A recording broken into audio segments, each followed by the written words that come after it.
Les maïs est une denrée de première nécessité et aliment de base dans plusieurs provinces de la République démocratique du Congo, notamment dans la province du Kasaï oriental et dans la province de Lomami.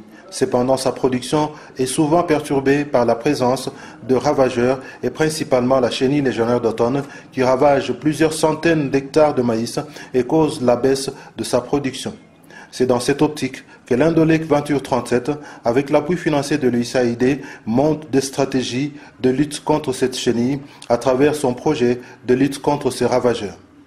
Après une série de formations organisées à l'intention des petits producteurs de maïs, les différents acteurs du secteur agricole impliqués dans la culture de maïs se sont retrouvés du 5 au 7 avril en cours en Bujimaï pour une session de formation de 2 jours axée sur l'utilisation responsable et saine des produits agrochimiques dans la lutte contre la chenille légionnaire d'automne.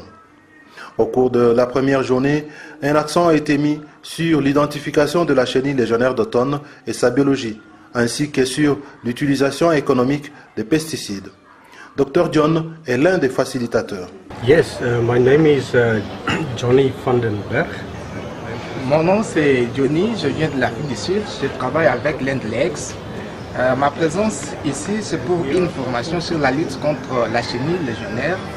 Alors dans ma présentation, j'ai parlé de l'identification de cette chenille et de sa biologie.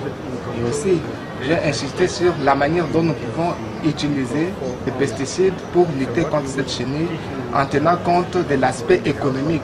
Donc utiliser de manière à ne pas perdre son argent. Il y a beaucoup de chenilles qui ravagent les cultures, mais ici nous avons beaucoup insisté sur la chenille qui vient de l'Amérique. Donc cette chenille attaque beaucoup de cultures, mais en particulier les maïs.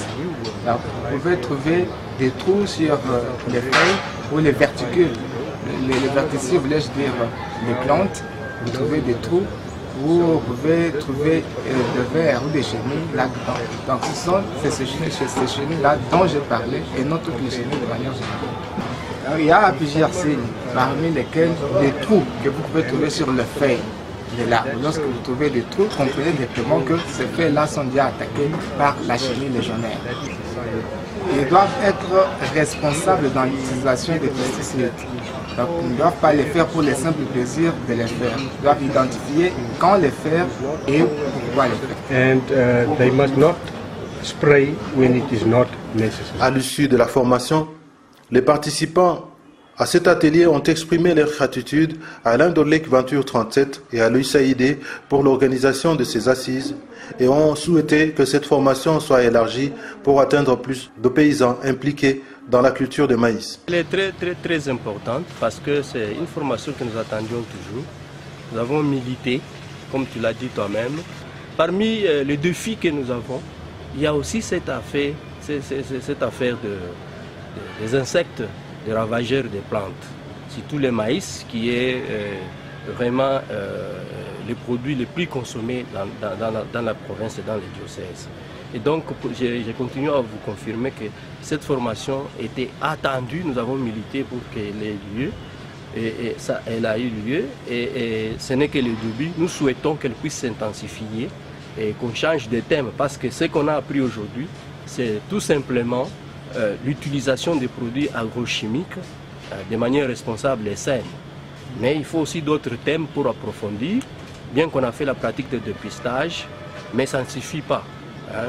2 jours ne suffisent pas pour pouvoir tout faire, mais sinon elle est très importante. Ça a été une très bonne formation parce qu'on sait que la chenille légionnaire, c'est une chenille qui attaque principalement le maïs à tous les stades de son développement. Pour reconnaître la chenille, il faut commencer par le dépistage des maïs dans le champ. Quand vous entrez dans le champ, vous remarquerez sur les plants de maïs, il y a certaines feuilles qui sont trouées et vous remarquerez aussi qu'il y a la présence des excréments de la chenille. À ce moment-là, vous allez vous rendre compte que la chenille est effectivement présente sur le plant de maïs. Pour le moment, les investigations sont en train de se mener pour une lutte efficace contre cette chenille. Nous savons qu'il y a 2 moyens de lutte, le moyen de lutte biologique et de l'utilisation de pesticides ou de produits chimiques. Bien avant, les participants ont effectué des exercices pratiques dans un champ de maïs à Lukalaba, à 55 km de la ville de Mbujimaï. Madame Sylvie Ndaya parle ici de l'importance de cet exercice. Conseil aux producteurs aussi, aimer d'abord l'agriculture et la production de maïs. C'est ça les premiers conseils que je donne aux producteurs.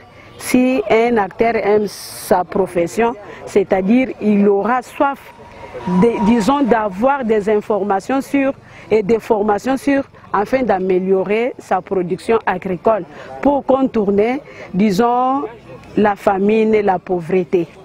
Non, de ma part, je dois qu'à remercier Landolek et Isaïdé parce qu'il nous a ajouté un plus de ce qu'on manquait. Pour les directeurs de l'INERA Nganajika, l'intervention de l'Indolek Venture 37 permet de trouver petit à petit des solutions dans la lutte contre la chenille légionnaire d'automne.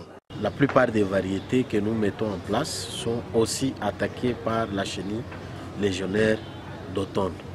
Et voilà notre présence ici, en collaboration avec Aventure 37 et ITA.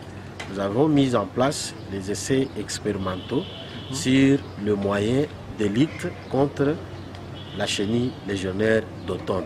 Le conseil que je donnerai aux producteurs de maïs ou les petits exploitants de maïs, c'est d'abord commencer par identifier très tôt l'attaque de chenille légionnaire. Alors, la symptomatologie est trop longue, mais les petits signes qu'ils doivent voir sur le maïs, dès qu'ils commencent à observer les petites taches sur les feuilles de maïs, c'est qu'il y a déjà la présence des œufs, ils peuvent déjà commencer à lutter. Et lorsque vous constaterez déjà des grands trous sur les feuilles, c'est que la chenille est déjà grande, et là les dégâts et les pertes sont énormes.